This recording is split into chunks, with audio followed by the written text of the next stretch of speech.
Mesdames, Messieurs, chers téléspectateurs de Eden TV, merci infiniment de nous rester fidèles. Voilà, fin de suspense pour la mouvance présidentielle en vue donc de la présidentielle 2026.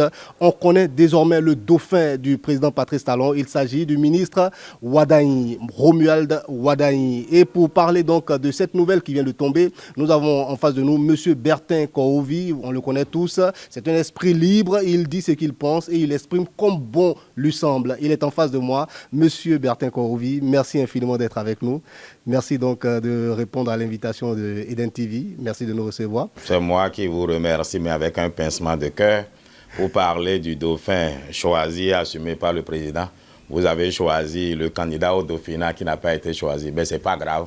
C'est Dieu qui fait roi, c'est Dieu qui fait président. Dieu a choisi Romuald Ouaddahi et le président Talon l'a choisi.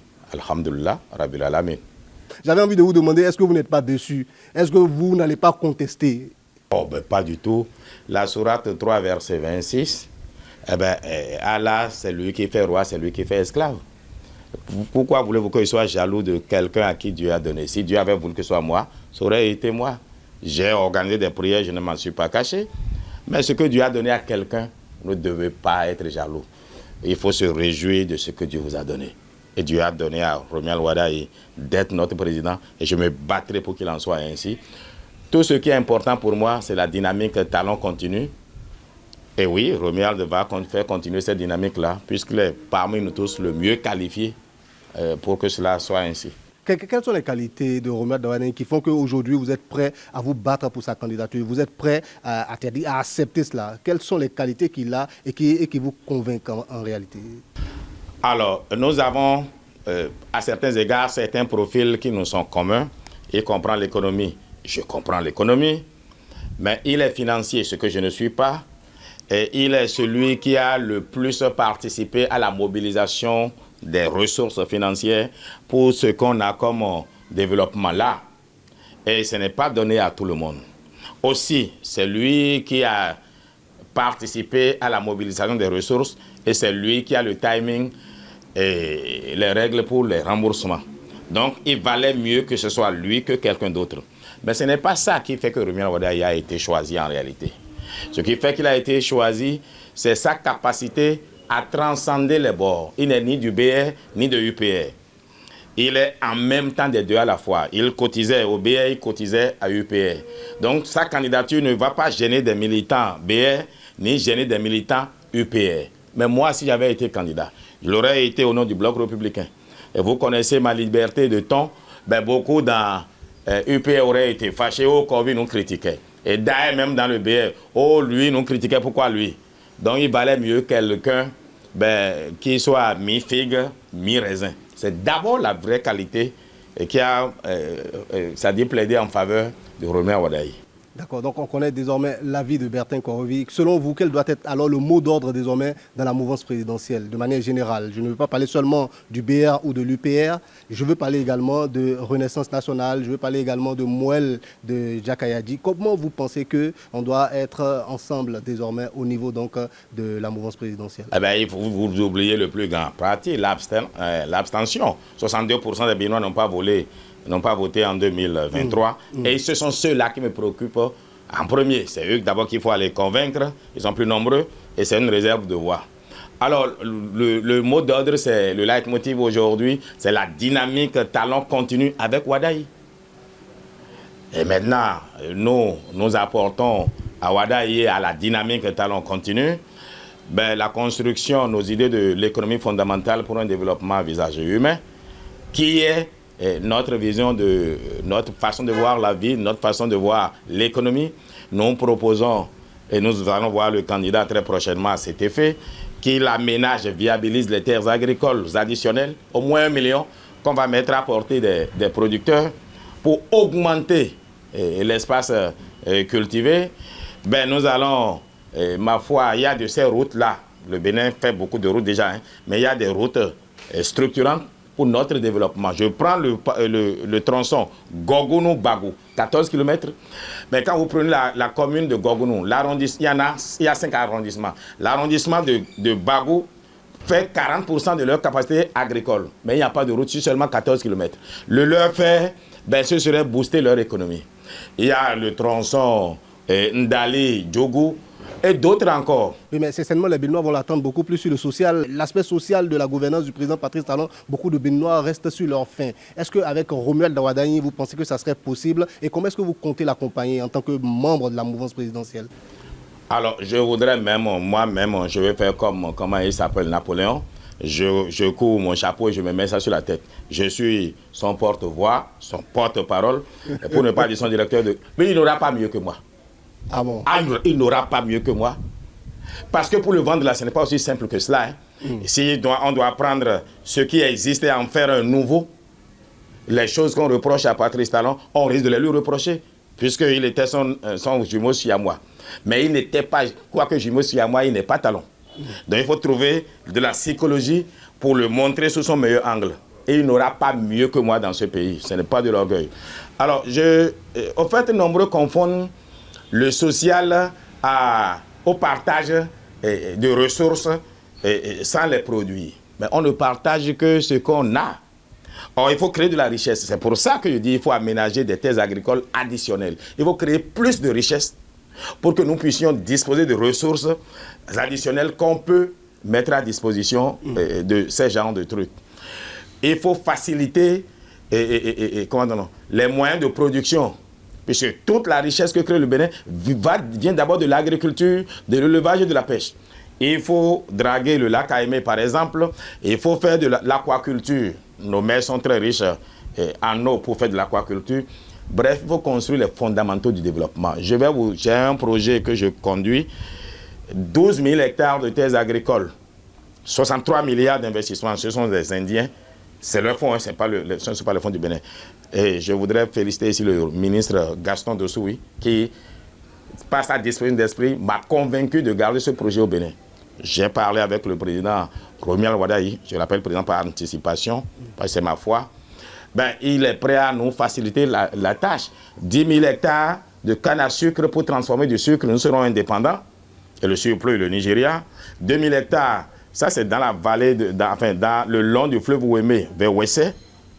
Et 10 000 hectares, non, 2 000 hectares dans la vallée du Niger, Karimama, Malanville, pour faire du riz, l'oignon, parce que nous dépendons du Niger et ce n'est pas bien, il faut qu'on diminue la dépendance. La pomme de terre, le riz. Voilà, mais au-delà de ça, nous allons travailler aussi la vallée de l'Ouémé. Donc, il faut que l'État aménage les terres agricoles pour faciliter la production à nos cultivateurs. C'est de là que viendra le social. Je vois que vous avez hâte de le voir déjà président. Ce n'est pas encore le moment, mais parlons déjà des conséquences, on va dire, de sa nomination, de sa désignation en tant que dauphin du chef de l'État. Le colistier, est-ce que vous y pensez? À votre avis, comment est-ce que ça va se faire pour le colistier? Bon, alors, le colistier, je viens de faire un message public. Je demande qu'on reconduise Dame Talata Mariam, notre vice-présidente aujourd'hui. Pourquoi? Elle a déjà un système autour d'elle. Elle va nous amener une partie du Nord, surtout les femmes. Mais au Sud aussi, c'est une femme pondérée et qui a le bon sens, qui a du leadership. Je crois que Talon partant, il faut garder Talata qui a encore le droit à un second mandat. Et Romuald Wadayi va profiter aussi de son expérience. Mais certains Béninois vous diront qu'il n'y a pas Madame Talata, il n'y a pas que Madame Talata au Bénin qui puisse assumer cette fonction. Elle a assumé pendant un moment. Il serait bien qu'elle laisse la place à une autre personne aussi. Ceux-là de votre camp qui diront ça, qu'est-ce que vous allez leur répondre? Mais je vais leur dire le tout, ce n'est pas d'être vice-président ou vice-présidente. C'est de pouvoir mobiliser les populations pour qu'on vote pour nous. Ce n'est pas juste un poste de nomination. Hein. On a besoin de quelqu'un qui nous fasse des voix. Et au Nord, je crois qu'ils ne sont pas nombreux à pouvoir me battre au Nord. Mais puisque moi, je ne serai pas vice-président, gardons celle qui est déjà là. Et c'est pour ça. On se bat pour gagner et non pour une position. Parce que vous avez raison, il y en a qui ne sont pas contents, surtout il y a de ces hommes qui veulent forcément que ce soit un homme désormais. Non, ce ne sera pas vous. Ce sera Madame Talata. Ainsi, on a décidé, la dynamique Talon continue avec Talon ou Romuald Wadayi désormais. D'accord. Donc ça, c'est l'avis de Bertin Korovi. C'est vous qui pensez que ça sera forcément ce sera un homme. Comme ça. Bon, une femme, d'accord. Ok, c'est compris. Une femme, Madame Talata, coûte que coûte. Coûte que coûte. D'accord. Mais parce que le président veut qu'on gagne. Et je lui dis, c'est lui qui avait choisi, non, il connaît sa vice-présidente. Ben, qui confie à Romial Wada, qui est relativement un peu jeune, une maman qui a de l'expérience, qui peut me le protéger à certains égards. Ouais. Je crois que c'est sur le plan de la sagesse, de l'expérience, de la vie de tous les jours. D'accord, mais dites-moi, est-ce que sa désignation n'a pas une conséquence finalement sur... Parce que ça, c'est la présidentielle. Oui. Il y a les législatives en janvier, oui, avant donc le 12 avril pour la présidentielle. Comment est-ce qu'on fait? Est-ce que ça n'a pas de conséquences finalement sur donc les positionnements, à votre avis? Non, vous avez totalement raison. C'est pour ça que le président Patrice Talon a eu le génie de ne pas choisir en fait quelqu'un qui est clivé. Si on avait pris Joseph Fifa Medjogbenou, mais je vous dis, tous les Béninois se mettraient dans son parti pour avoir les députés, parce que chacun veut être député de celui qui a la bourse nationale, n'est-ce pas? Enfin, le budget national. Si on avait pris Kourovi, ce serait pareil. Donc, si on a pris Romial Wadaï, c'est parce qu'il n'y a pas de militant de parti qui puisse dire c'est notre leader à nous. Il est le leader de tout le monde. Donc, sa candidature ne favorise aucun des deux partis par rapport aux législatives. D'accord. Par contre, et c'est à madame la vice-présidente Talata que je parle ici, elle est UPR, ça c'est connu. Mais sa désignation comme vice-présidente aujourd'hui dépend de BR et de UPR. Le président Talon a dit il n'impose rien. Et moi, j'impose au BR de la choisir. Et il faut qu'elle cesse de faire campagne pour les législatives pour UPR. Ce ne serait pas juste. Parce que si elle s'y met, on va lui oublier le toffe de vice-président. Mais si c'est ça, choisissons une personne qui n'est pas clivante, comme Romial Wadaï aussi, pour être son colistier. Non, malheureusement, on a une élection à gagner. On a une élection à gagner. Moi, je ne la choisis pas parce que je l'aime, mais non. Mais je suis stratège. On a une élection à gagner. Et c'est elle qui peut nous faire gagner au nord. D'accord, ça c'est compris. Maintenant, par rapport à comment on appelle, par rapport aux conséquences sur les choix... Ben, il n'y aura pas de conséquences puisque Romial n'appartient à aucun des deux partis. Ah bon? Non, il n'appartient à aucun des deux. Il appartient aux deux à la fois. Il n'est ni BR ni UPR. Donc vous êtes sûr qu'il n'y aura pas de défection, par exemple, de la mouvance, tout simplement parce que M. Wadaï a été désigné? Non, pas du tout. Ça n'a pas de conséquences. Si on avait pris... Tout le monde est d'accord? Vous êtes sûr? Tout le monde est d'accord. Bon, il y a des grincheux. Ça ne manque pas. Mais j'aurais pu, si moi, je n'avais pas de foi... Vous m'avez entendu partout dire que si ce n'est pas Talon, c'est moi. Bon, je ne le suis pas, mais puisque je suis croyant. Si Allah avait voulu que ce soit moi, qui peut dire non? Personne. Ah ben voilà, donc, alhamdulillah, Rabbil Alamin, Allah a voulu qu'il en soit ainsi, et je suis soumis à Allah. D'accord, donc Bertin Kourovi, désormais, porte-parole autoproclamé. Non, et je vais le voir pour qu'il confirme cela. Parce que j'ai 27 ans d'expérience en la matière. Je suis psychologue de la communication, j'ai fait les neurosciences. C'est d'ailleurs pour cela que, malgré que d'aucuns croient que je suis fou ou bien je fais de la comédie, on veut quand même m'écouter. J'utilise les instruments de la psychologie. Je parle au subconscient. Donc vous nous manipulez finalement. Oui, c'est ça qui fait qu'on vient vers vous. Mais c'est ça la communication aussi. Monsieur Kourovi. Oui. Sacré Bertin Kourovi, j'ai envie de dire. Ah oui.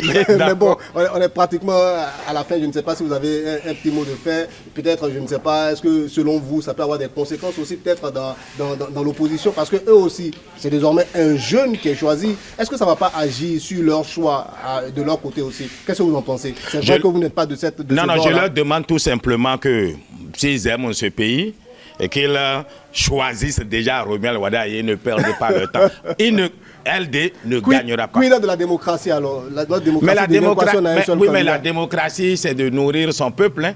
Ce n'est pas fort. Mais ils vont échouer dans un mois. Donnez-moi un mois et tout le monde sera en train de chanter Romial Wadaï, Romial Wadaï. Donnez-moi un mois.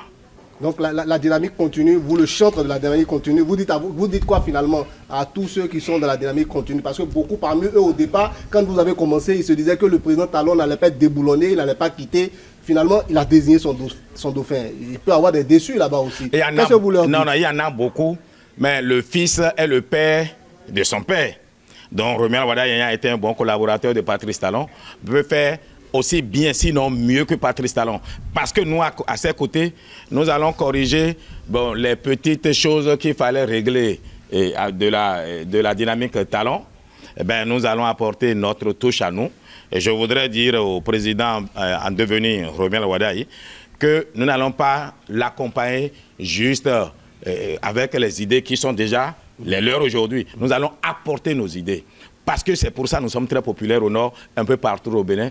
Nous voulons que les Béninois puissent manger 4 fois par jour au besoin. Surtout, il faudrait que nous travaillions à ce qu'on ait des fonds pour soutenir ceux qui souffrent de d'insuffisance rénale pour leur dialyse. C'est le social que je vais encourager à faire ça. Il faudra aussi un fonds pour les accidentés dans les hôpitaux. Le Bénin avait besoin de mettre les fondamentaux du développement en place.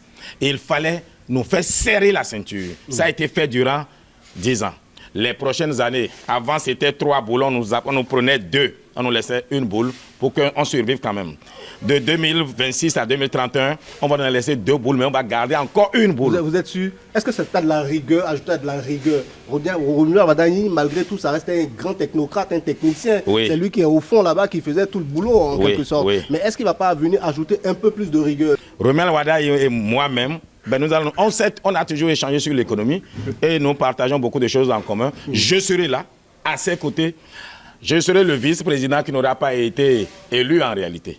Et j'ai décidé qu'il en soit ainsi et demande à tous ceux qui nous soutiennent de nous soutenir. Nous serons là. On ne sera plus en périphérie. Le Covid qui attaquait tout le monde, qui critiquait, qui défendait les autres. Non, ça c'est fini. Vous ne serez plus le tourbillon de non, la mouvance je serai dans la gouvernance. Et s'il y a des choses à reprocher, je vais parler au président directement. Et je vous ai dit, je me battrai pour être de la gouvernance. Parce que c'est de ça que ce pays a besoin. Qu'on applique une partie de mes idées. Et nous avons du financement à apporter, des collaborations. Romuald Wadani, on peut tout lui reprocher. Hein. Il est ouvert, il écoute. Et bon, voilà. On va lui souhaiter donc, on dira plus, ce n'est plus le jeune frère qu'il est. Il est maintenant monsieur le président. Excellent, monsieur le président.